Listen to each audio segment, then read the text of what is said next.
Hello, this is Will Robertson of the Aerospace Education Services Project for Summer of Innovation. This lesson is part of the Aeronautics unit, and while it is not listed as the first lesson, I think it really sets up the unit well. This lesson guide integrates a series of activities highlighting what must be done to overcome effects of gravity for Earth orbit. Let's begin by looking at the following activity. It's called Fluttering Fun Point of Balance. This activity can be used with large groups, or it can be used as an icebreaker, or as an engagement to understanding rocket launches. The objectives of this lesson have students investigating the concept of center of gravity to determine the center of gravity of a two-dimensional object by balancing it on the top of a pencil.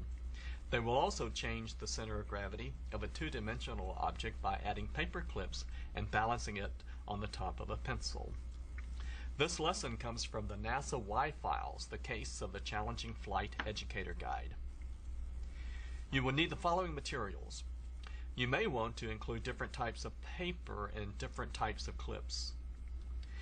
Key vocabulary that will be developed is listed, but be very clear to explain the difference in the center of mass and the center of gravity, which are often misunderstood. When you click on the activity for Fluttering Fun, it will lead you to this worksheet that shows the objective and has the pattern for the butterfly students will use in the activity. And by the way, you may not want students to see this worksheet since the illustration may give too much information in solving the challenge.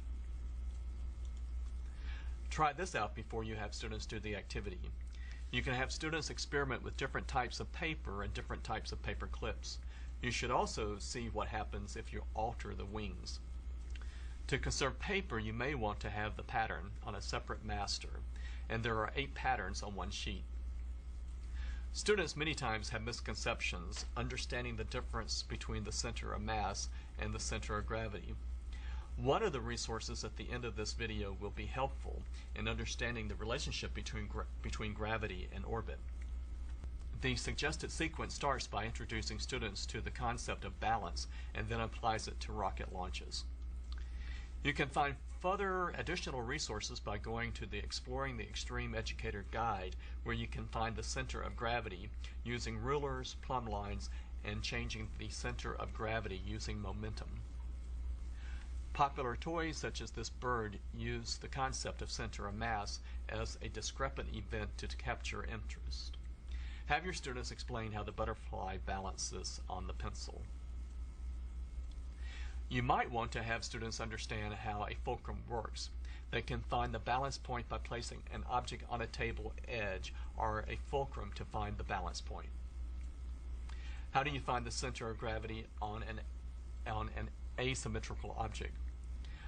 Well, you draw a straight line from any corner across the shape. And now draw a straight line from a corner not too close to the first. Where the two lines cross, you will find the balance point. Earlier, I mentioned a great website for understanding gravity and orbit. The first link is great for all your students to learn about this concept. The second website has a great math connection and shows more methods to determine center of gravity. The third website shows your students how to use plumb lines to find center of gravity. Each of these links can be found in the bookmarks area of this presentation. Well, thank you for joining us as we explore great lessons together at NASA Summer of Innovation website.